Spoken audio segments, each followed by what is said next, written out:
Hello, hello, hello. Hello, hello, hello. It's Friday night. It's Thfc Till I Die. It's the Cockeral podcast. We're 48 hours away from the European Championship final between Spain and England. But we're not going to talk about them tonight. We're just going to talk about Tottenham. Not right, Tequila? Good old Spurs. Back to the Spurs. Back to the old Spurs again. Been a long time. It's been a long time. So, we're here. How are you tonight? Are you all... I'm a dog-type creature in the wilderness, apparently. We have a cowboy hat on, because why not? I see that, yeah. Right, is that the Australian outback you're in at the minute? Yeah, why not? I'm an Ange dog or a little wolf, whatever they call it. Yeah. Going to see Ange anyway, yeah. So anyway, Dermot will be joining us shortly, and just before we get into the Tottenham chat, we're just going to have a look and see who we've got in the chat tonight. So I'll bring them up, Tequila, and you can read them out. Yeah, go for it. So there we go.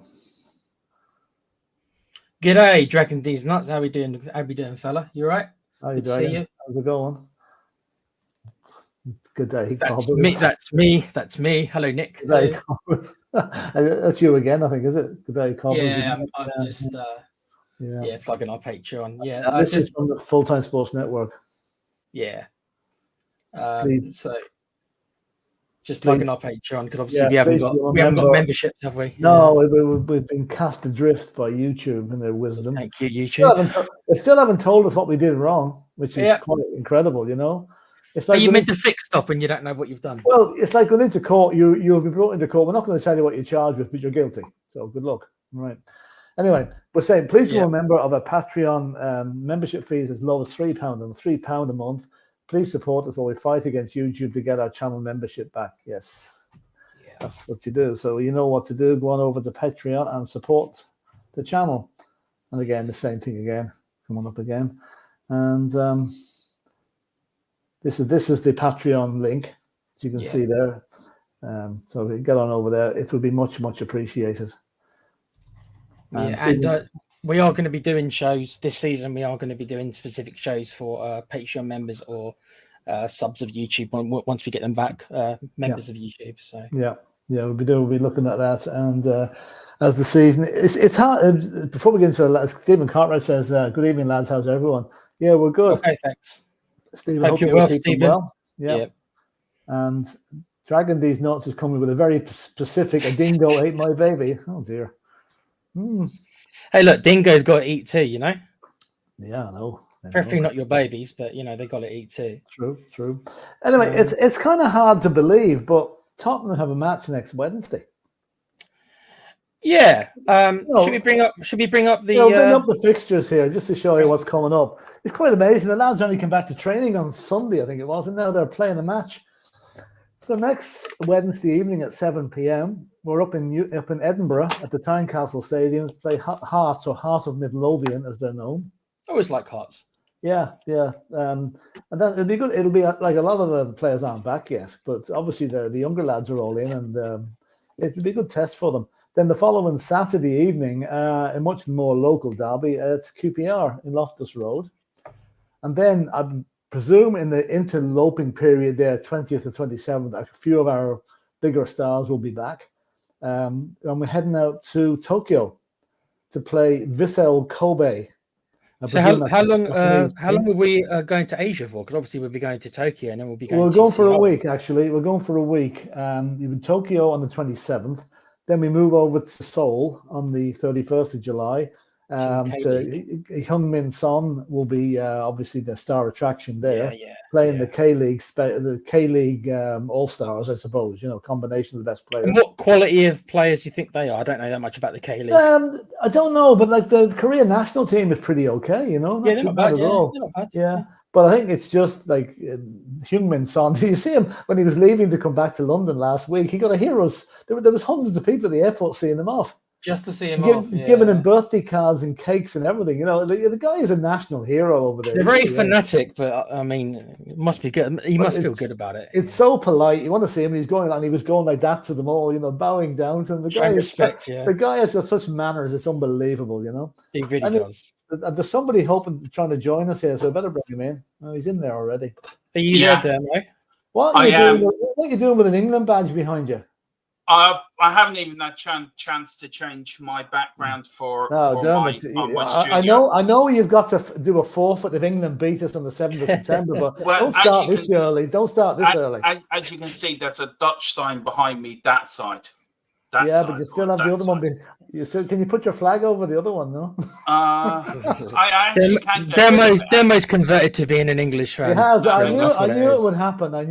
Southgate Ball's just so attractive. It's just that attractive, Phil. There you go. But you got no camera. You got no me.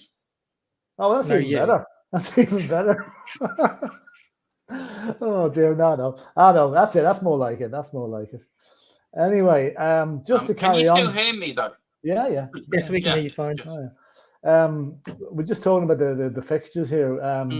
Playing the J League, the K League in Seoul. Then the following few days after that, the first of 2 matches against Bayern Munich, which is quite unusual to play them twice. I'm wondering, will Harry Kane appear for the match at the Spurs Stadium? I hope he does. He'll probably want to, won't he? Probably want to anyway. If he doesn't play, I'm sure he'll be introduced to the crowd. And then that's the end of the pre-season. And then 17th of August, the match starts, and we play on the 19th at Leicester. So that's a pretty intense. A lot of travelling involved. Whether that's good or bad, I don't know. They always do. They always do that. Yeah. The only thing is that they're going to be back probably on the 5th of August from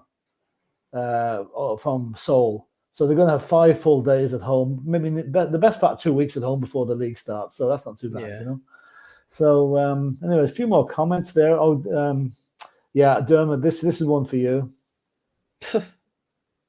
I'm saying nothing. Dermot is egg fried. The biggest fan. Egg fried. He was cheering him on during the England game. Dermot, you were loving it. You were loving him, Jenny. No, I still think he's the biggest traitor this side of the Irish border. Now, I don't know if I'm a bit funny because my internet has been working grand all day, not one bit of bother with it. When it comes to coming on the show, it just says, right, I'm going to play up on you now. So I apologize if I'm... No, it's working now, all right. You seem fine, dude. Yeah. Anyway, I'll let you've got the agenda there, Dermot, so I'll let you take over there now and start. Hang on, I just need to come out and come back in again. Hang on. It's disappeared again. Anyway, so that's the pre-season. I presume I'll be very interested to see how the young lads like Lucas Bergvall and Archie Gray now slot in during those particular games, because they seem to be they're given very huge. They're very positive about the training so far anyway. So, Yeah. Peter saying in the chat here, hi all. 6:15 a.m. in Melbourne. God, you're up early. Go back to bed, Peter. Jesus, it's too early for anybody. What are you doing getting up that early? Crazy. Is it Saturday as well, isn't it? Crazy. Yeah, it's a winter over there as well. It's not even the summer. Okay. Nice. Right. I'm just saying, I keep looking at Tequila and it looks like Lassie come home.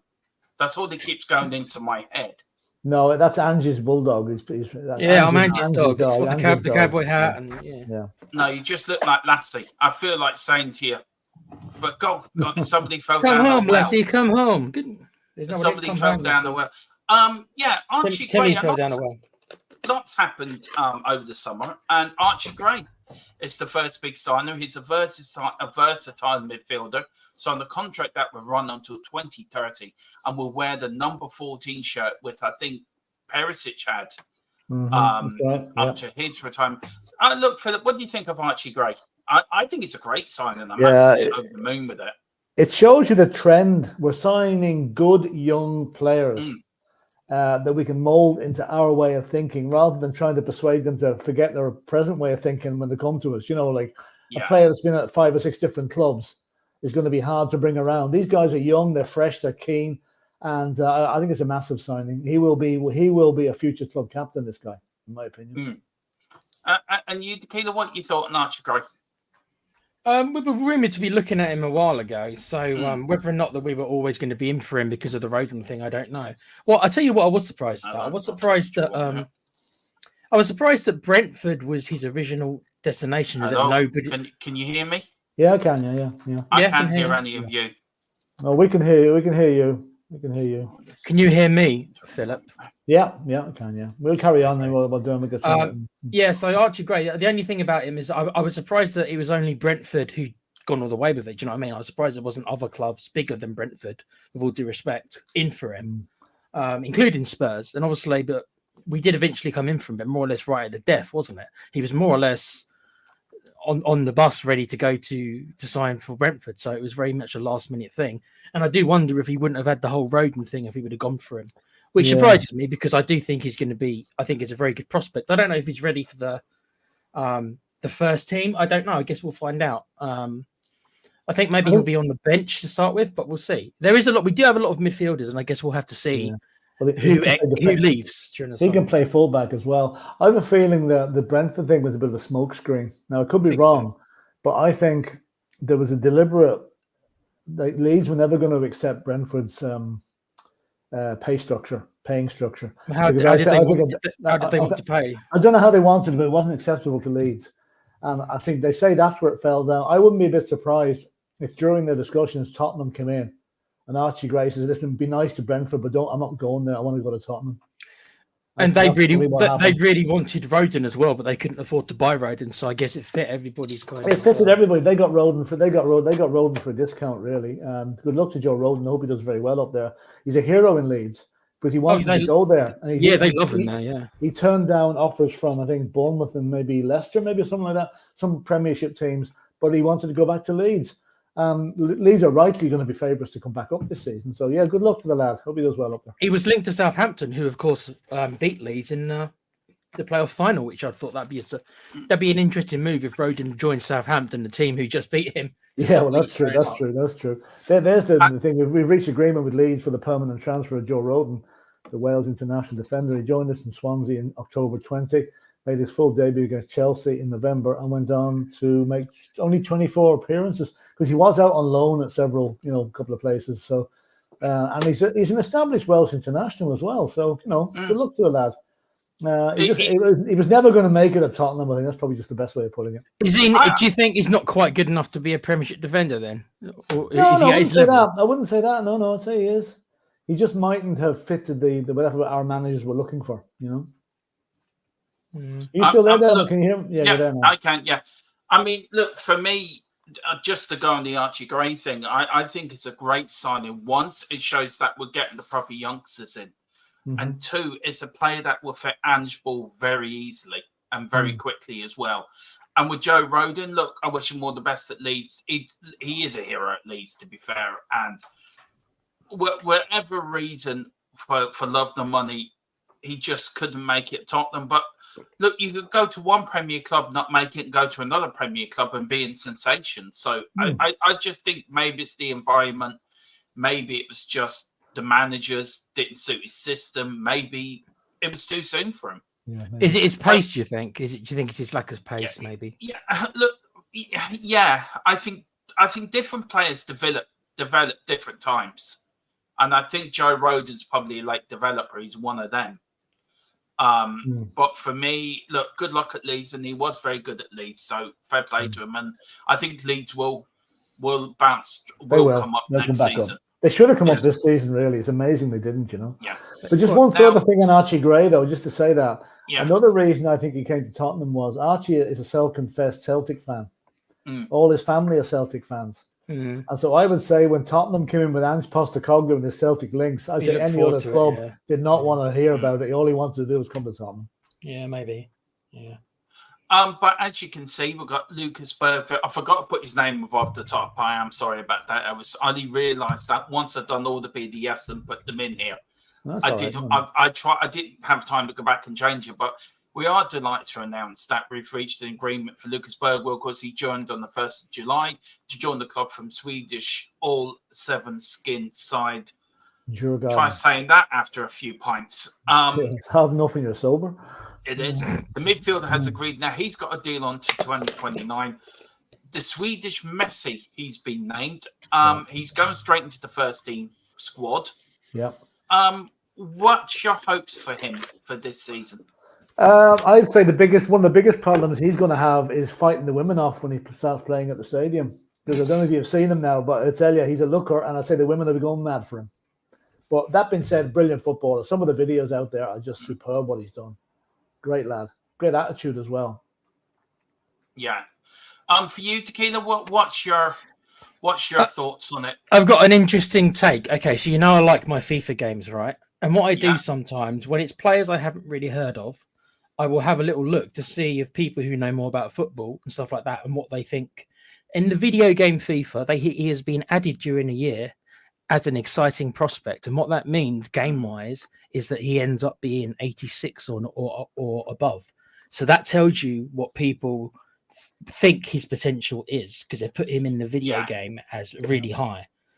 Now, that doesn't mean it ends up that way. I'm just giving you an example of people who probably know more about him than I will say that he's going to be. I don't know about the Messi. I mean, that's maybe a bit much, but he's going to end up being. That's what he's been named in Sweden. Yeah, well, as the Swedish Messi. He should try being the first of his own name, not being somebody else. Well, I think I think that if he progresses as planned, then he'll end up being a Premiership level player for sure, if he gets the games. But as you say, he's got a. Let's hope he acclimatizes and everything. I mean, from Sweden, normally they do acclimatize pretty well because it's not a massive culture shock to live over here. So I'm hoping he's done it the right way. Anyway, I was watching his progress there during the summer. When he played his last game for Djurgården, the family all moved over to London. They bought an apartment close to the Spurs training ground. Well, that's so he's good. got a fairly good, stable family background there to keep him on the level pegging. It sounds like he's got a good support network, which is what he needs. Yeah. I mean, which is good because a young player coming to London on his own at 18 or 17, whatever, he could have his head turned very quickly. So very quickly. So all the temptations are out there, and I still think he's gonna draw an awful lot more female fans to the club. That's all I'm going to say. I'm jealous already, Phil. They're going to take over you. Look, we'll get to the comments in a minute. We'll try it now. Tonge, he's now left the club over the summer so far. Since we've been on our summer break, he's now left the club. The club can confirm this was the thing at the time, the departure of Tonge Belly's Don Bele, following mutual termination of his contract. I'm not going to read the rest of it because it's self-explanatory. He's been absolutely woeful. I said this to Tequila earlier today, and I'll start with you with this question, Philip. A waste of talent or waste of money? Well, from the club's point of view, a waste of money, because we've taken a bath on this fella. I don't know what. We just cancelled his contract, which basically we got nothing for him after paying 60 million 4 or 5 years ago. I mean, he's his own worst enemy. Like, I know he's done okay. He won a title with Galatasaray last season, and he's played with Napoli as well. Like, the guy's got more titles than all the Spurs team put together. He's got more trophies than Harry Kane. Yes, which is an absolute shame because the guy is. Like, he's more devoted to KFC and McDonald's than he is to his football. I mean, I don't wish him any bad. I don't wish him any ill luck. But he's the biggest waste of talent I've seen in the last number of years in any club. Look, I'm going to twist this on its head, right? And I know everyone takes the mickey out of him for eating KFC, and all the takeaways are going to be disappointed he's going. But let's look at it from a personal side point of view. Did he find it difficult to settle in England? Yes. Was it the culture was too much for him? And if that's saying that, then should the club have done more to help him settle? Because you look at the Tottenham documentary where he's sitting in with Daniel Levy and somebody else. Yeah. And it looks like he was a naughty schoolboy being brought up in front of his headmaster. But there are some players that you couldn't help. You might try to help, and I'm sure they did. And I would say he has such a stubborn attitude. Like, he went off to he went back on loan, those loan spells that he had. He spent an awful lot of his time on the bench there. So obviously whatever was happening at Tottenham was happening elsewhere as well. So I usually have a lot of sympathy for players that don't settle in areas like that. But in this case, I don't.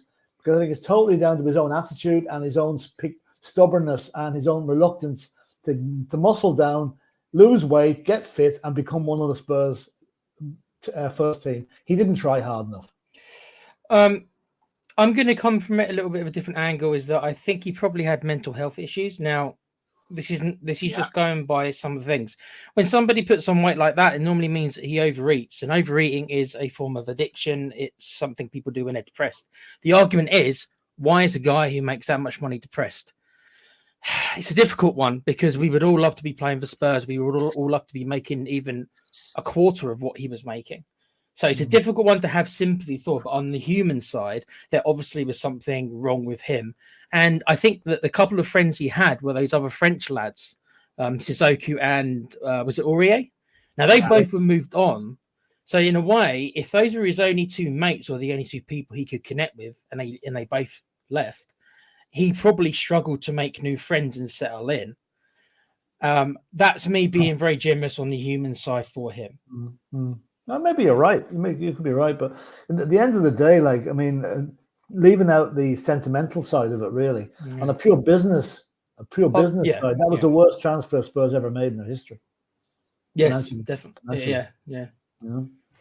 And now he's gone. And look, for me, I feel sorry for him in one way. A little bit, yeah, a little bit. I do feel sorry for him in one way, but in another way, look, he was his own worst enemy. But what can you do? What can you do? You can only do so much. You can take a horse to water, but you can't make it drink it.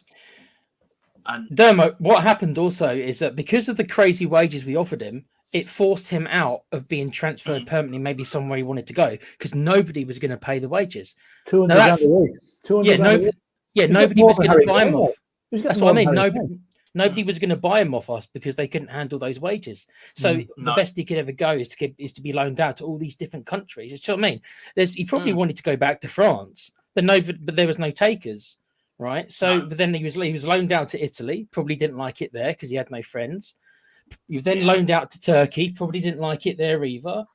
He obviously probably just wanted to go back home where he did his best football, which was in France. It's not, and is it surprising that where's he ended up when he was released? He's gone back to France. Yeah. So, and I think that's where he's going to feel most wanted as well. Yeah. He's at home. Yep. I mean, look, I feel sorry for him. And as I said, players come over and they just don't settle. They just do not settle in England, and he's just one of the players that didn't settle. So it's just a pity he was one of the most expensive player we ever bought. You know. Yeah. But there's not really you can do about that. No, not now. Now, as it says on the thumbnail, Troy Parrott's left the club. Yeah. And gone to Holland. Philip, again, another question. Has he wasted the best years of his life? We've seen him play for Ireland, so we know what he's capable of. Has he wasted his best chance of becoming a top striker? He had the potential to break Robbie Keane's record at one stage. No, he's never going to do that. He's never going to do that. At the early stages when he was rumored to be the next best thing. He was. I mean, he was, you know, we all had great hopes for Troy Parrott. Yeah. But like it's maybe, I don't know if Tequila's aware of this, but during his formative years here and his summer holidays home in Dublin, he got involved with the family of a rather disreputable family called the Kinahans, yeah.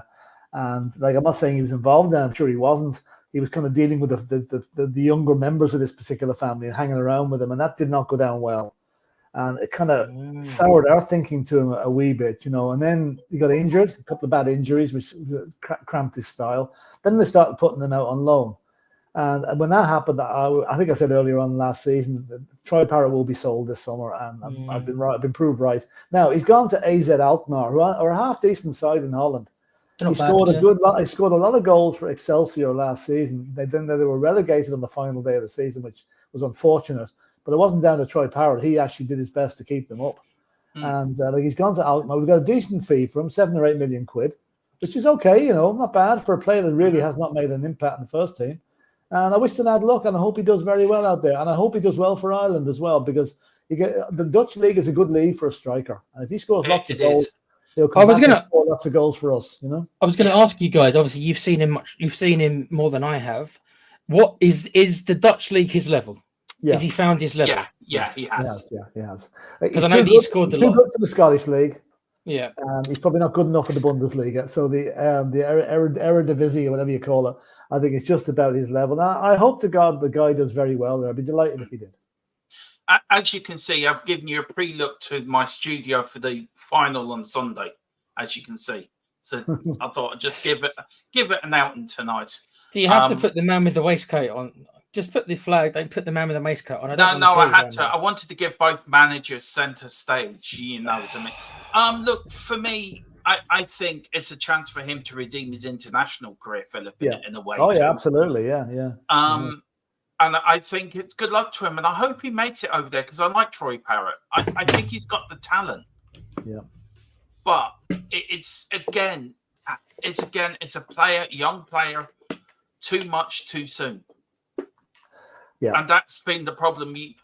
These young players, I go back to the Ryan Giggs times with Alex Ferguson and Lee Sharp. I watch a lot of podcasts with Lee Sharp, and he says that all the young players were kept in digs. Fergie used to drive round to make sure they weren't going out and getting up to no good. He kept a tight leash on them. Curfews and everything, yeah. Yeah. Do you feel that managers are giving these youngsters a bit too much leeway? That maybe the Fergie way was the best way to treat these young players? Well, certainly going to London at 17 or 18 years of age is going to be opening up all sorts of temptations, Yeah. And if I think a player like that, that's why I was so glad to see Bergvall has brought his family over with him. Yeah. I think you can go to the likes of Leeds or maybe even Manchester or Bristol or Coventry, and you haven't got the temptations that you have in London. And I think, if you're easily led, you will be led. You'll get in with a crowd of hangers on. They'll call you the best thing ever. Dele Alli's a case in point. Dele Alli fell into that trap. So I think Troy Parrott going to Holland now, to a small provincial town in Holland, is good for him. Maybe when he got to London a bit, maybe he sowed his wild oats a little bit too much. The Alex Ferguson way, does a manager have time to do that anymore? There are other people on the squad looking after the younger age teams that should be doing stuff like that. And I think all in all, though, Tottenham do look after the young players pretty well, from what I can hear. Yeah. But there's always going to be one or two that are going to see the bright lights and go there more than and put more emphasis on that than the football. And also, it does depend also a little bit on their upbringing, like their parents. Do you know what I mean? Very true. Like you've got players like Jude Bellingham, and me and Phil were saying that maybe he's starting to get a big head. That might be true, but originally, originally he was, at Birmingham City. Then obviously he got Dortmund, so he had success pretty fast, and he had a good support network. So a lot of it is, are their parents good parents? Because we know, let's be honest, some people get lucky, some people don't. Not everyone's cut out to be a parent. And, does he have a good support network? And as Phil said, the Spurs, both Archie Gray and Bergheim, it looks like they're going to have that support network there. Network, yeah. Well, as for the Ferguson thing, the thing is Demo, I don't think managers can do that anymore. Like, I think that there's laws, and it's so much more difficult to do that because there's laws and stuff that might be saying, well, you can't have that kind of control over like youngsters like that. Yeah, but I think he had it the right way. But if you look at maybe he did, but it's time to change. They have. Yeah, I know, but I just feel Troy Parrott had a talent that would have got him somewhere decent. He may still have. He could actually blossom, and he could end up playing for Feyenoord next season, Ajax the season after. If he does well, with AZ Alkmaar, But I was just laughing there. You're talking about managers keeping an eye on young players. I don't think Brian Clough would last too long at the present. Oh, God, no. No. He'd be in the nightclub dragging them out by the ear roll if he saw them in there. Yeah. No, he'd probably be in there with them. That's the thing. With them. Yeah. Big up to Carl, says, good evening, gents. Hope you're all well. Hey, Carl. Big up, Carl. Should have kept Giggs in digs his whole career. Ask Rhodey or ask his brother, he would definitely agree. Silly. All top players in general are committed to their sport. We're not doubting that, Peter, but there's always the odd one. There's always the odd one that goes off the rails a wee bit, And Carl says Parrott will have a 35% sell-on clause. Yeah, that'd be good. That'd be good. That's cute business. Cute business. Look at the money that is it Eastbourne or some non-Maidstone are making from that Kilman sale from Wolves. Yeah, they're making 4 million from it. Now, we're starting a new thing here. Cause this is from Fabrizio Romano, right? Somebody you can trust. And you can trust him because he does normally come up. We always wait to here we go for this man. I didn't, for the record, Dermo. I didn't. Yeah, I'm not his biggest fan. You know, I'm not. You're not. No, to be fair, the Tequila's not his biggest fan, but I think he's always spot on. Philip doesn't believe anything until they're kissing the badge, which is Philip's prerogative. And I never will change that. I'll never change that. Never. Anyway, now this came out this morning. Now, you're asking why have you got something about Bayern Munich and Rennes? Right, Tottenham are involved in this, so bear with me. Now, Rennes have rejected Bayern's first proposal for this year deal worth over 35 million package, as revealed by at the Query. No agreement on the fee, while Bayern keep waiting for Simon's decision on the next club. Because he's been at the Euros, that's probably why it's taken so long. But that was tweeted at 12 o'clock, 11 o'clock this morning. At 5 o'clock this afternoon, he tweeted this. And it was also on the Give Me Sport website as well. And it's going to say Fabrizio Romano has exclusively revealed to Give Me Sport that Spurs have made contact with Didier Doui's agent as they aim to sign the Rennes star. Is he a winger? Now, is he another winger? Yeah, he is. Yeah. Now, what do you guys think to that? It'd be a big. He's another young player who's got a lot of potential. So I like us going for these players, and in fact, this is the only way we're ever going to catch some of the other teams is by doing this, getting them before they go to these clubs, just like we did with Bale and Modric. Do you not think that he's not another winger is not a priority, really? Do you think a striker is more of a priority than a winger? I agree, the striker is, but I don't like a forward line, Phil. So I mean, and I think this guy could be better than both our current wingers.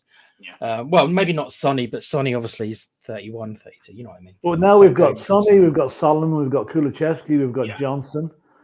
We've got God knows who else coming through the ranks there. I don't know. My thing now is we need another creative midfielder and we need a striker. Yeah, he's a midfielder. That's what he is. He's a midfielder. But he's a wide player though, isn't he? He plays in a few different positions, but he is a midfielder. That is his central midfield. Well, central midfield is his best position. Fair enough. But can you honestly see us beating Bayern Munich to the punch here? I can't. Probably not. No. No. Look. Not every. Look, I'm going to put it out there. Not every player wants to go to Bayern Munich. No, but there's very few that wouldn't go there if they were offered. Well, you look at Rudo. He turned down Bayern Munich for us, though to his agent he wanted him to go to Bayern Munich. So but Bayern Munich may be a big club in Germany, but maybe some players like what Ange's doing at Tottenham. Yeah, let's put that into the mix. Maybe, true enough. Yeah. And maybe once they speak to Ange, they hear of Ange's commitment, they hear of Ange's plans and what he wants to do. And we can offer, as Carl says, we can offer him more football at Tottenham. I mean, it does go on to say that. It did go on to say that in the article that Tottenham are aiming to sign the Rennes star Desiree Doué for an attacking reinforcements. Doué's signing could be a tough one to complete due to interest from Bayern Munich and PSG. But Spurs may offer more game time, and the Premier League could appeal for Doué.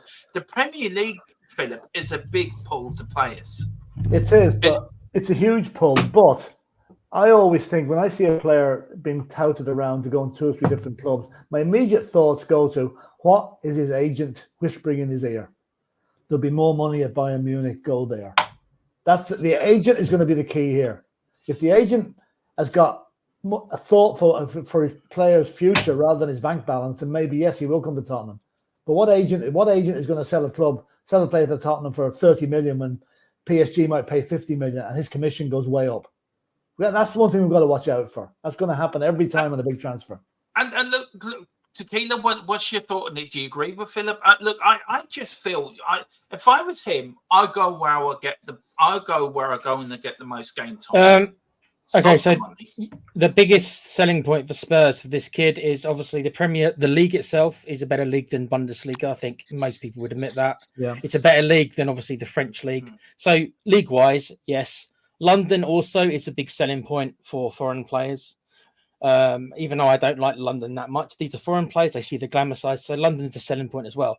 Is Tottenham itself a massive selling point? No, because there's bigger clubs. There's at least 4 bigger clubs. No. We're a big club, Tequila. Yeah, but we're not as big as there's 4 other bigger clubs. We're one of the biggest clubs in the country. Yeah, but but I said there's 4 bigger clubs than us. I never said we were a small club. I said there's 4 bigger options for him if they were to come in. Bayern Munich is a bigger club than Spurs in history. Paris Saint-Germain, no, not really. Only recently because of that. But if he wants to stay in France, maybe he likes living in France. He's a French lad, isn't he? Is he French? Isn't he? I think so, yeah. So maybe he wants to stay in France for now. PSG's his biggest option. He's not staying in France. Do you guys think it could be what Rudu's agent trying to do? Up the price? Of course. That's what they do, Dermot. That's what they do. That's why I detest agents with a vengeance. That's all they're in it for, and it's money.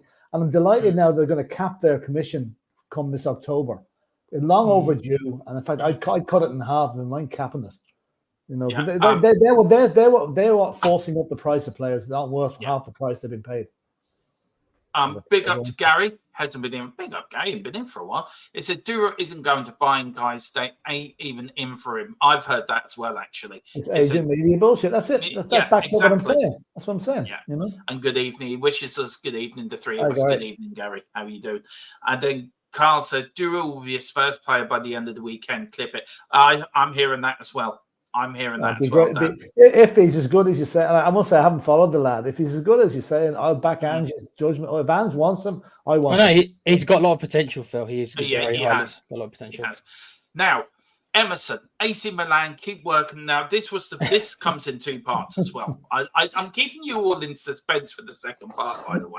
I knew I'd be doing good with this. AC Milan keep working with the confidence on the deal to sign Emerson Royale. No agreement on the fee yet, as the request remains over 20 million euro from Spurs. AC Milan initial proposal was lower than 15 million. Next one expected to be higher and get closer. He's already agreed a 5-year contract, and he agreed that in May. And then for the second part, it is Spurs insist on more than 20 million as a fee request for Emerson Royale. Oh, take 17.5 and get rid of them. Split the difference. There you go. Right, I'll start with Tequila first with this one, and then because I started you first and asked one, Philip. Tequila, Emerson Royale. Now, 2 questions. Well, I'll start with the questions first. Sell or keep? Sell. Philip? Oh, if we get decent money for him, sell him. Yeah. Mm-hmm. Do you know what? I'm actually going to say keep him. He doesn't fit into your system. I tell you why.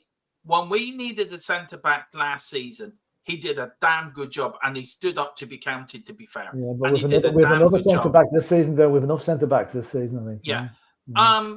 I quite like Emerson. I quite like him. I think he's a jolly fella. He's a character. He's a character. Yeah. Do you see he was voted the worst dressed player in the Spurs dressing room? That wouldn't surprise me. I can buy that. Yeah. I mean, that does not. I mean, I dress better than him. I mean, that a monkey would dress, a giraffe would dress better than him. I'm very phrase that. Look, what is it with Emerson? Why has he got this love-hate relationship? He really has, hasn't he?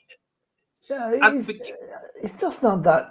He's a decent player, but he's not a £20 million player. In my opinion. So I think he's a very good. I don't think he's a particularly good footballer. I think he's a good athlete, and they're not the same thing. I think he's a good athlete, but I don't think he's a particularly good footballer. I'd say he's good in the morale booster. He's good in the dressing room. I'd love to hear his choice of music. I'd say it's something else. But anyway, Carl says sell Emerson, but you can't. Yeah, it's it. Yeah, he's always got a smile on his face. You know, you got to like that. You know. Neil, straight to the point. Just take the fucking offer, better him out than get someone big up the offer. And Neil did say something else here. He said also, would have a better chance of playing much more with Spurs. Imagine we have destiny and desire. Can we sign the trophy? Yes, disagree. I like that. I see where he's going with that. That's good. Yeah, that is very good. I see where he's going with that. So that's Emerson, and so that's the end of sort of all that there isn't a lot about, and because of the Euros, and because there's a lot of quiet, but the players are back, guys. Philip, look, the preseason starts next Wednesday. Every preseason game is going to be shown live here on Thfc till I die, if my internet works. Well, show here, watch along there. We can't show it. Watch along to starting with Hearts next Wednesday. Mm-hmm. What do you want to see in the first game, Philip? What do you want to see from an Ange side? Now, we're not going to have all the first team there because England in the final. We are going to talk a bit about that in a minute. And then, Tequila, you've got a topic as well you want to talk about. I know you want to bring up, so we are bringing that up at the end. But Hearts, where you want that, Philip? Listen, first game back, I wouldn't read too much into it. I don't know if Hearts have been back earlier because maybe they're in Europe this season. Maybe I don't know if they are or not. They've probably been back a couple of weeks. They'll probably be fitter, which means chances are they'll beat us. And I don't care because we're going to have maybe half the first team squad, or maybe slightly more than that available. You'll probably find 22 players will play in the match. It'll be two teams, 11 each half. Just so Ange can get a look at the new boys, especially. So expecting, it's more for a fitness run out than the result of the match. Naturally, we would like to see them do well, but I'm not going to read too much into it because I'll read more into the later friendlies once the team started to gel and the big boys are back. Yeah. Tequila, what are you looking for next Wednesday? Firstly, you're looking forward to them back. Can I just reply to Gary Bex's comment first? Yeah. Is this one here? Yeah. I disagree with you, mate. I don't think they're top 5. You're talking about the whole world, are you, of football? Don't be silly. No, he's talking about the Premiership. In the Premiership. But no, he doesn't say the Premiership. He just says. Well, I imagine it will be the Premiership. Well, look, I have to. Disagree with you in this, Tequila. I think Tottenham are a big pull. I never said they weren't, but top 5 in the world of football. No, I think he means in Europe. I think he will. Maybe Gary could clarify that, but I think if he means the Premiership, then he's spot on because we've got the reputation now. If we look in the Premiership, I'll give him the Premiership, but not in the world. We're not saying the world. We're just saying the Premiership. Yeah, because look at the age profile. Look at Bergvall, 17 or 18. Archie Gray, 18. We're building a team for the future, and we're building a team that the young talent is now looking at. Say, I want to go there because these guys know how to look after us. Yeah, and also if you speak to Ange, Madison spoke to Ange and he signed. That's our bigger pull. Yeah, that's the biggest pull. In the Premiership, I agree, but Gary didn't say the Premiership. So, and Dragon says I agree with Gary worldwide, and there's a lot of people. Okay. Look, everyone. Look, I think we are. We're not top 5, but we are a big club in the worldwide. If you probably do them in the world rankings, we're probably in the top 10 clubs worldwide. Tottenham as the biggest clubs as a name. And worldwide, I think we're in the top 10 at least. No. I'm probably at the lower end of that, but we are in the top 10. No, I'll give you top 20. I'm not top 10. I'll give you top 20. Where will you go with that? Not worldwide. Well, yeah, I know if it depends what criteria you're rating us on, right? As regards income and finance, we are one of the top 10 in the world. As regards young players coming through, I don't think. I think top 5 in the Premiership is the highest we're going to go. I can't think of a number worldwide because I don't know enough about the way other teams work worldwide. So if you're looking at name alone, the name Tottenham Hotspur, worldwide Tottenham Hotspur. Yeah, they are one of the biggest names. True enough. But we're talking about young players coming through here. Yeah, but I'm talking. Answering the question, the name Tottenham Hotspur worldwide. Yeah, it's one of the biggest names, one of the biggest clubs out there. Yeah, but it doesn't mean we're top 10 or top 15 when it comes to young players. I think we are. I mean, Gary says Bergvall refused Barcelona for us, and you made a very big point of that last season when it happened, Philip. That He Oh did yeah, I turn mean, but that I'm just saying I don't know enough about the other countries' youth policies to say we're top 10 or top 5. I don't know. All I can go on is what I've seen in the Premiership, and we're definitely top 5 there. Other than that, I wouldn't make a comment because I don't know enough about it. Right, to then answer your question, and it's a good point to go on, I think, in this podcast, is why don't you think we're one of the biggest in Europe? What's holding us back? What do you want to see to make us break that ceiling? No, what I'm saying is that what I can say, I could sit down and say, right, we'll list every major club in Europe, right? I would need to go into their website, check how they treat their young players, then grade it and give it a number from 1 to 20. Then I would know where Tottenham are. I don't know at the moment because I don't know enough about how Paris Saint-Germain youth system is, how Bayern Munich system is, Barcelona, Real Madrid. There's a whole load of them. All I can go on is what I've seen in the Premiership. Okay. You know, there's two kind of criteria I'm looking at for young players. One is players we bring through ourselves from our youth team, and we're pretty bad at that because Harry Kane was the last world class, and who have we had since? Winks, Skip. Well, Neither look one's at what probably we're going to bringing make through it at the moment. We've got be some good talent. but they haven't come through yet. So I'm going on right this minute, right? Based on right this minute, when it comes to players coming through our ranks and our academies, we've had one world-class player in how many years? So we're nowhere near being top 5 or top 20 of anything compared to other teams. Put the young players to one side. Right? Well, that's what the original question was about, though. Yeah, but I'm putting the question on its head, right, to you, Gillian. Put it to one side. If you look at Tottenham as a whole, as a club itself, as Tottenham Hotspur Football Club, with the history we've had the first team to do the double, the first team to win the FA Cup as a non-league side, the first team to win 2 European trophies, the first team to win, I think the first team to retain the FA Cup in the 20th century, I think. No team had done that before. I don't know if it had, but first North London side to do it, definitely. We've won every trophy from 1951 to 1991. We always won a trophy the year ending in the 1. We've done a lot of firsts. History, the name Tottenham Hotspur. Surely in the whole world of football clubs, we're one of the biggest out there. We are in the top 10 biggest clubs for history. I'm gonna surprise you on this. I've just got. Okay, go on then, Philip. No, go on, finish. No, this is going to shock you. This is going to shock you. What I'm going to say next. Go on. Yeah, I'm just going to get Tequila's take, and I'll get back to you. So, Tequila, on that point of view, can you see my point? Are Tottenham one of the name only a big club in Europe, biggest names in the world of football, with the history we've had? Our history, our recent history is terrible, as you know, but our longer history is obviously much better. But where would you? I'd like to fire back quickly with you, Dermo. Where would you rank us in England? I would probably put us 6. I put us in top 5. Okay, so name me the ones in front of us, and then we'll see. Liverpool, Manchester United, City. There are 2 of. I would say. You got to put City and Arsenal. You have to. Yeah, probably Nottingham Forest up there for history as well. No, just go on recent Premiership history, Dome. We can't go back that far. Forest have had 2 seasons in the Premiership. I was taking it as a whole. I meant it as a whole as well. To be fair, that is kind of what I meant. Nottingham Forest probably there. So that's already 5 ahead of us already. So what have you found, Philip? I'm eager to know now. What have you found? Right, this is the world rankings. Right. Oh, okay. Interesting.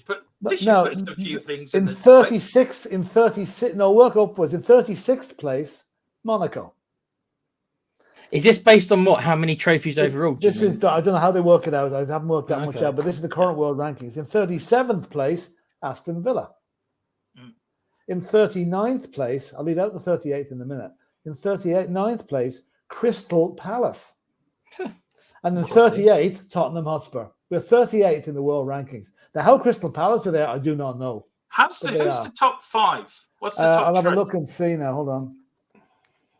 We'll talk amongst yourselves as I look this up. And Gary says, yes, they are. Over history, Liverpool, United, Arsenal, Spurs, Everton. Forgot Everton.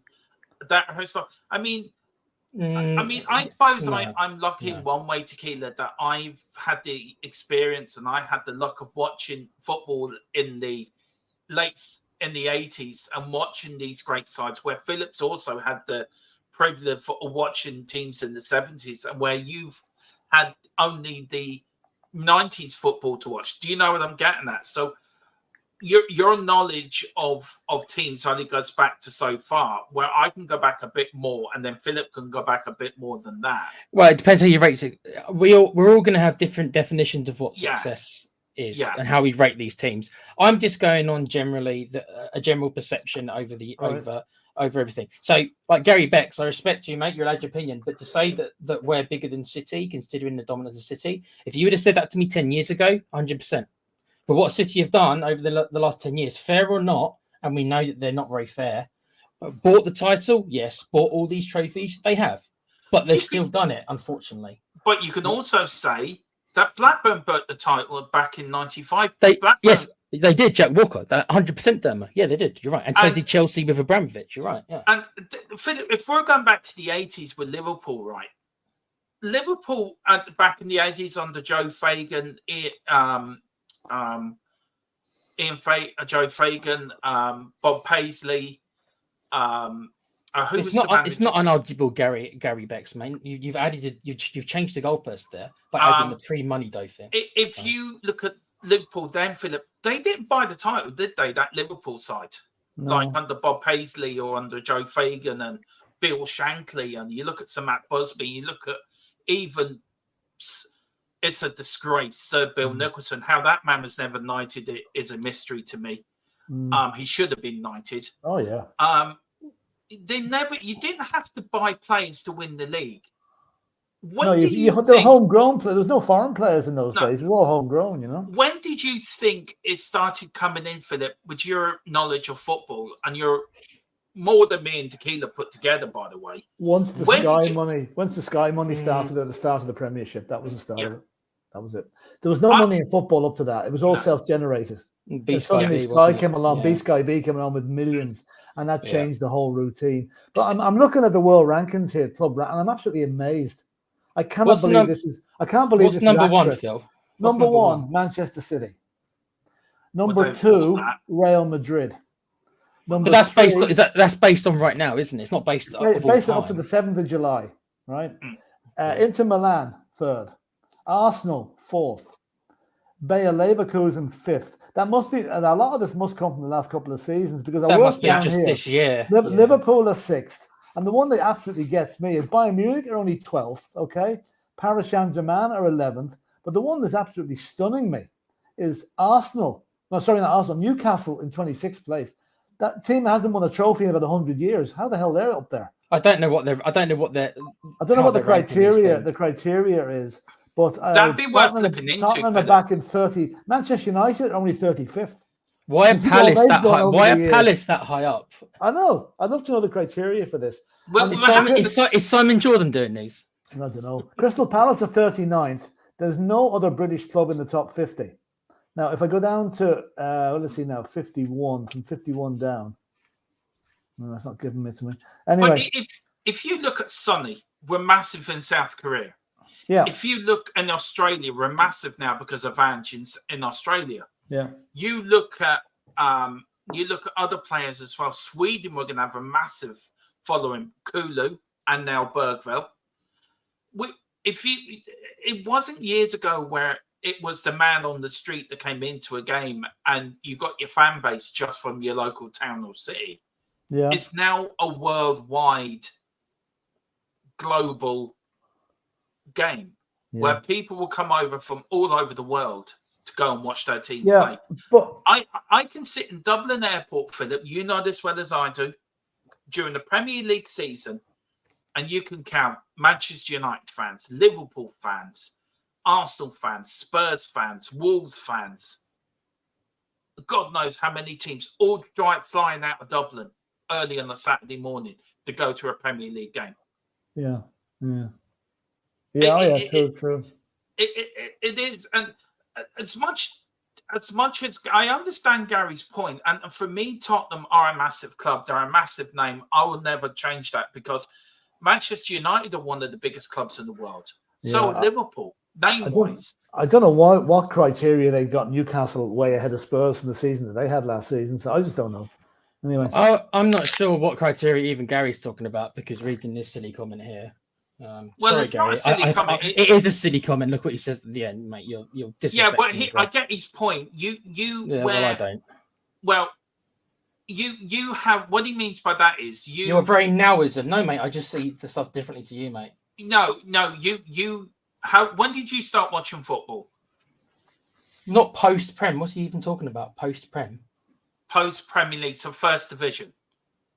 no, post-Prem means after the Premiership, which doesn't What was apply. he It talking should be about? pre-Prem. Pre-Prem. I think that's what he meant. I started watching football in the mid-90s, so... Yeah. Well, that's around the time. That's around the time it started, roughly. Around the time. What's that got to do with anything? It's really nothing. I can't see. I think he's coming from a different angle.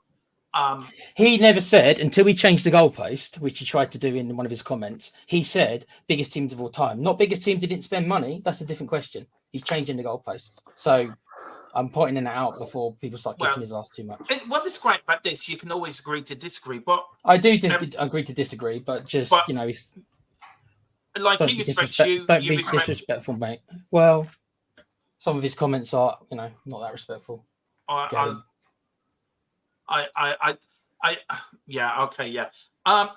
Stanley. There you go. There's a big club. Yeah. Yes, you are changing the goalposts, mate. Okay. Not you, Demo. Don't drag me into it. I'm not. Don't worry about it. We can agree to disagree. Let's leave it there. Yeah, and everyone's entitled to their opinion. This is what this channel is all about. It always has been, always will be. And it will be. Right. Let's go on to your topic, Tequila. What did you want to talk about? Because you wanted to. Well, it's funny actually. Gary Becht is kind of is actually proving my point about some delusional Spurs fans thinking we're more than we are. I just want it to be realistic. So what I'm talking about is realistic expectations for this coming season. And says we're going to challenge for the title. I want us to be realistic about it. That so much will have to happen in the next 2 or 3 months in order for that to happen. When you look at United, and I spoke to you this about you earlier to you about this, Dermo, about United signing or potentially, we'll use the word potentially because they haven't signed them yet. Potentially signing a whole bunch of 4 or 5 players. You got the same list of players that I did from our same source. And I said to you in the chats that people obviously can't see that I would love us to be in for these players. And it looks like we're not. So that says to me that United are going to be pushing real hard. So that gives us a massive threat that we didn't have last year. So my point is that I would be happy with 4th next season, but I reckon I'm probably quite alone in that because I think people are going to think we're going to challenge for the title, and a part of that is on Ange because he's the one who came out and said it. So what I don't want to happen is I don't want us to be in 4th position or something come November, December, and then have the fans start getting pissed off because we're not challenging for the title, and then starting the ball rolling with the Ange out stuff. It's not what I want to see. I want to see Ange stay here for a long time, but I fear we're going to have unrealistic expectations. The fans are going to want him out, and then Levy's going to say, "Oh, the fans are not happy now," and push the trigger. I don't want this to happen. So I'm Ange in before I get accused of being Ange out. I'm Ange in, but I fear for that because of unrealistic expectations. So what do you guys think? Well, Philip knows I'm the most delusionist fan out there, don't you, Philip? To be fair. Yeah. I mean, at least you're honest about it, there, mate. The quad is on, in my opinion. I know. No, I said earlier, and look, if I'm putting my delusional hat on, I think we're going to win everything next season. The title's on. If you put your sensible hat on, which I don't have, I would love a cup win and a top 4 place next season. I think that's achievable. I think that's very winning the League Cup. I think is going to be the easier one to win, or maybe win the Europa League. I think we can. I think we can do well in Europe next season. I think it plays into our chances. Philip, where you go? I mean, I know you said last season, this is your year we're going to win the league. And I know you've been quite consistent on that. Do you still believe that now? Or are you reining in your sort of thoughts on that? I'm still optimistic. I said last season was going to be a betting in season, which it was. Yeah. I didn't expect it to do as well as we did. Okay, we just missed out on Europe by some silly results. Missed on Champions League. Yeah. A lot will depend on who we buy in. Now, I'm not worried about Manchester United, to be honest with you. I think Manchester United could buy Ronaldo, Messi, the whole time, and Ten Hag will still fuck them up because I don't think he's a good manager. You know, I wouldn't worry too much about United. I'd be more worried about Arsenal again, and I'd be more worried about Newcastle this season because they had a bad season last season. They'll come good. So I think we're okay. I'm not saying we might not win the league. We're certainly top 4, and there's certainly a trophy in us. Because I like the way that the team is being. If we get the players we're supposed to be in for, we've already got Bergvall, we've got Archie Gray. That's going in the right direction. We get a striker now, be it Ivan Toney or be it what do you call him, Jimenez, or whatever you call him. That to me, a striker is imperative. We get a striker in, we are going places this season. And I've got to the stage now where really the fans are going to be delusional. The fans are going to be, if we lose 2 matches in a row in November, they'll be calling for Angie's head because that's what football fans do. That's just the way it happens. It's crap. It's ridiculous. It's rubbish. I'm totally with you, Tequila. I am Angie in all the way, and I think he's the guy that's going to bring the success that's so long been missing from our club, and it's going to happen next season in some form or other. The thing for us, Philip, we've seen him do it at Celtic. This is the thing. We know what he can do. And everyone, this is the Scottish League. You've got to beat what's in front of you up there. Exactly. It's not you Celtic or Rangers do not rock up at the season, right? I'll give it to you 1 year. Rangers have to beat Celtic have to beat Rangers, but you've got to beat Aberdeen. You've got to beat Dunfermline. You've got to beat Wraith Rovers. You've got to beat other teams out there. And Angie's done that.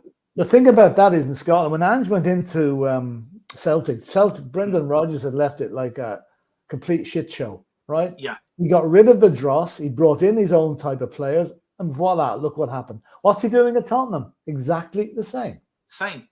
So there you go. And I mean, I don't know if you watch much of Celtic, Tequila. I don't know if you do watch much of the Scottish League, but not loads. I mean, like. I know what Ange can do. And wherever he's gone, he's been successful. He's now been given the tools to do the job. Levy's given him the tools to do the job. We've got the Don working in the background, pulling the strings. We've got Lang. We've got people in place that are doing their jobs correctly. It's not about Steve Hitchen being a complete idiot. It's about Paul Mitchell getting it right beforehand with the players he brought in. And I think our downfall started from Steve Hitchen. And Tequila is right to say Levy should have sacked him because he wasn't doing his job full. So that does fall on Levy. And Tequila's right in what he's saying on that. And I agree with him on that.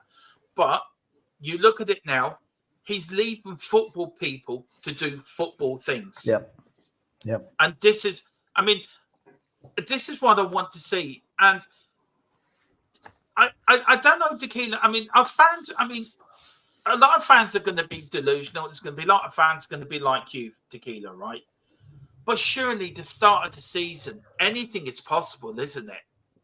Anything is possible. You reach for the stars at the start of the Premier League season, don't you? Rarely. Of course you do. And I mean, I'm being accused of not respecting history as well now. So I wish there was a mod in here to maybe tell him to stop accusing me of stuff, but there isn't one since. There is one in there, but he's not doing his job. Well, you're allowed your opinion, Gary, but don't start accusing me of stuff, please. I'm just saying. I actually do respect history, actually, for the record. Can I just say, Gary, I've talked a lot to Tequila behind the back, and Philip does as well. And he supports Tottenham as much as I do, as much as Philip does. We all come from 3 different generations supporting Tottenham Hotspur. Philip has been supporting Tottenham since the late 60s. Well, even earlier than that. I support Tottenham from I was born in 77, so I'm an 80s kid. Tequila's come on later. He supported Tottenham. God love him through the boring 90s on Ozzy Ardiles and Jerry Francis, and the man with the train ticket. He was funny, to be fair. Yeah, I know. You had to go through that as well, to be fair, Tequila. That would leave a mark on any man. Yeah, and I've only seen us win 2 League Cups and nothing exactly. else. So look, we all come in, and Gary comes from it from a different aspect as well. So look, respect. He's allowed his opinion. That's fine, but I don't think you should be saying I don't respect stuff. I mean, I think that's a bit much, Gary. And look, we love you coming in the chat. You're great. But I think there's a freedom of everyone's speech. There's a freedom of opinion. And Tequila is entitled to his opinion as much as you're entitled to your opinion. And we all want to get on in this channel. We're not like all these other channels that do what they do. We all respect each other here. And we all respect people in here. And I can understand where he's coming from. I can understand where you're coming from, Tequila. So let's all just support each other, because we've got one hell of a season coming up. Let's all get behind the last thing I'll say on it, and then I just won't respond if he does it again. I just won't reply to it. The last thing I'll say, full stop, is that in order to answer this fairly, you would need to give an exact criteria of what is classed as a big club, which you haven't done and I haven't done. So we would all have to get together and discuss what the criteria of a big club is. Maybe there's a podcast in that, Tequila. Because he's talking about Chelsea and City. Chelsea and City have won more stuff than we have overall, I think. Especially City, if you look at all the shit they've won. But I don't think City generally are a bigger club than Spurs throughout the entire lifetime. Yeah. But if we're just going to base it on trophies, that's a different argument. So I'd need to know what the criteria was before that. And then Gary says that he said he didn't think it was digging Tequila. It says, I don't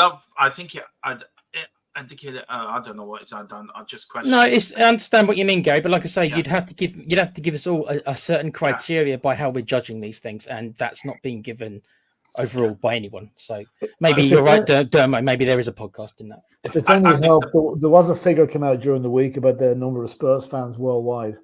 Yeah. All right, I'd love to know that. What was the results of that? 200 million. Did they rank them, like who's got more or less? Or no, just like the reckon there's up to 200 million Spurs fans, of which I would say probably 100 million are in the Asian peninsula around Thailand, Seoul, Japan, Korea. Ireland. Because but obviously the population base is so much higher, because that's why Spurs go there every season, every close season, because that's where the fan base is.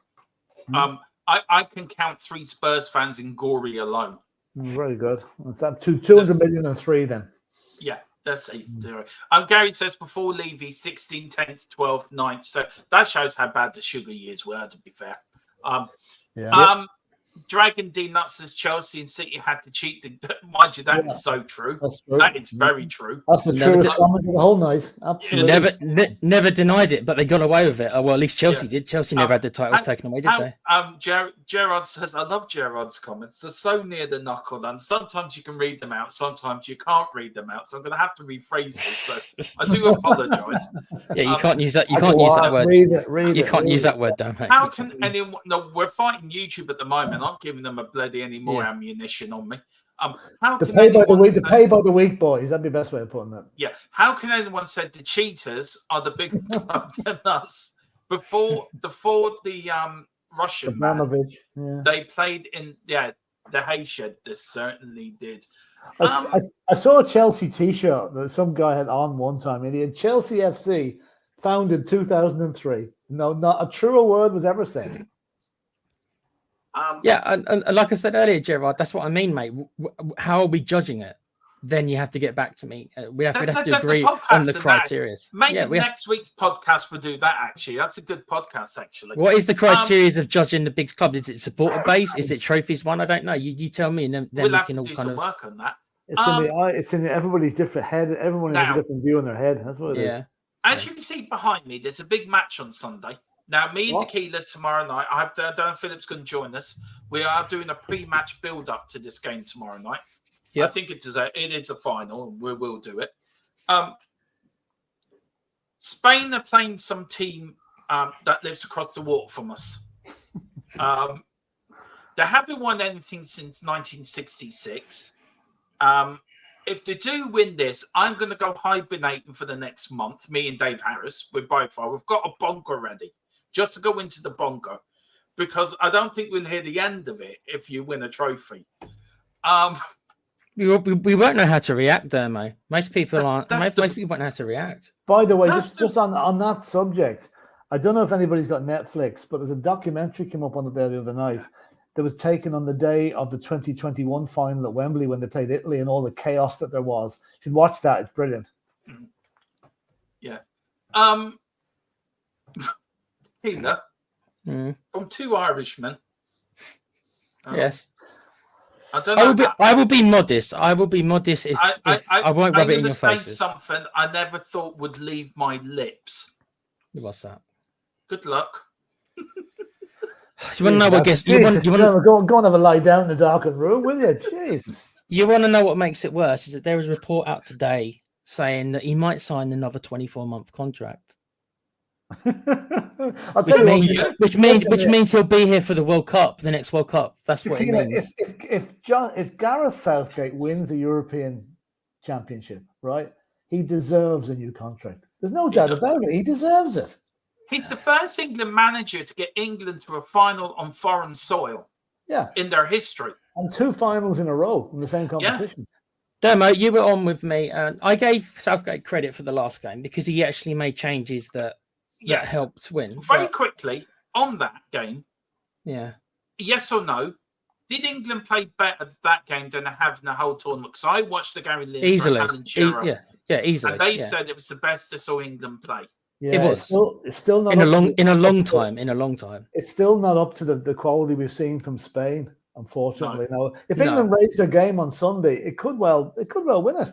It could well win it. I still say that man for man, we're better. Man for man, if you look at the values, somebody did this. I can't remember on what show it was, but somebody. Oh, Column said it, didn't he? The values, the actual transfer value of all the players. 1.2 billion England. Yeah, but that's not what wins the matches, though. Really. No, but players wise, we're actually better man for man than Spain.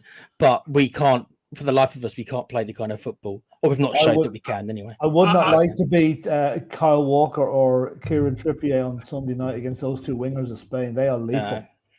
He's going to start Luke Shaw. He'll start. I'm actually going to do a predicted lineup as well, Tequila, and I'm actually going to do that tomorrow. So I'm going to do a predicted lineup. So I want from you guys. Put in the comments your starting 11, and we'll work a predicted lineup from that for both teams. Yeah, for both teams. Look, we're going more depth in it tomorrow. Philip, you're not with us on Sunday, so no, I won't be. No, I might be able to come in for a little bit for the first half. I'm on a train, would you believe, at 7:00 on Sunday night till 9:00. So I'm going to be the first half watching on my phone. Right. Yeah. Score prediction from you, Philip. 2-1 to Spain, although I think it's going to be very tight. It could go to extra time, could go to penalties. Yeah. Tequila, I'm going for. We will get more into this tomorrow night, Tequila, but just for a bit of a laugh tonight. Score prediction. 3-1. 3-1 Spain, probably. It's not impossible. It's not impossible, but I do think it's.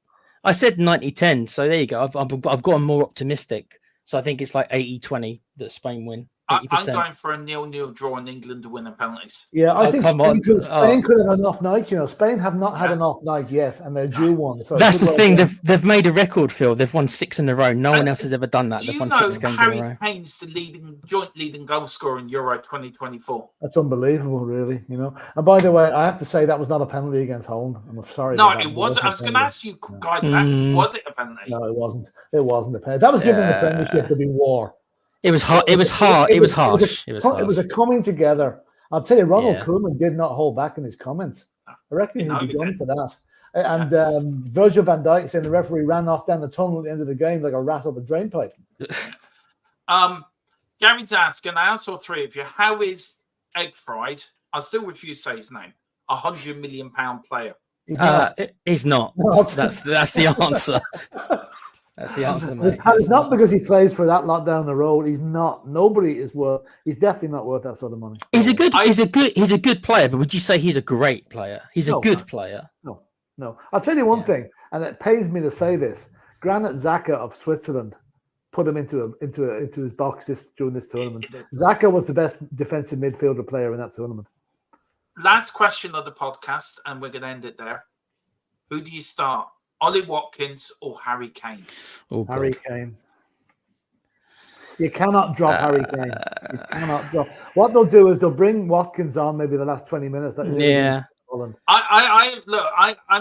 I say start Ollie Watkins and bring Harry Kane on. No, that's not. Swap That won't it happen. around. That won't happen. I'd be very surprised if it did. Yeah. Southgate's too loyal to players to do that. Yeah, you know? he won't. Yeah. He won't So drop is Harry that the Kane. same thing as Portugal then with Ronaldo? That No, you it's drop No. it's not the same. It's No. different. Ronaldo runs that Portuguese team, not their manager. Yeah, you know? yeah.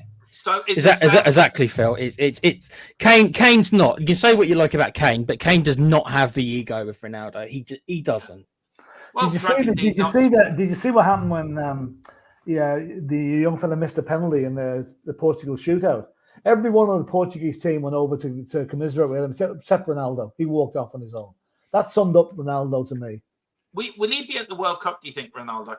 No. 2 years He'll be time. 41 years of age. Yeah, probably. I know Pepe is there at 41, but Pepe's Pepe. Yeah. He's a freak. Well, look, that was the Cockeral Clock podcast, the first one of the new season. I really enjoyed it, actually. But for me, it held up. Dermo, can I just say something to Gary? Gary, mate, no hard feelings yet. I don't want any feuds or anything. So we agreed to disagree. So no hard feelings, all right, mate? Just want to say I don't want any issues with anyone. So so no hard feelings, bro. Just difference of opinion, that's all. Yeah, Tequila comes round to Tequila. He looks like he's going to save somebody in a well in a minute. Timmy, get out of the well. Yeah, I'm going to go. Yeah. You're going to come on as well. I'm waiting for you to come on as Flipper. I don't think there's a dolphin. I'll have another look, but I don't think there's a dolphin. I'm waiting for him to come on as Kim Kardashian. Yeah. No, that would be a sight, wouldn't it? Yeah.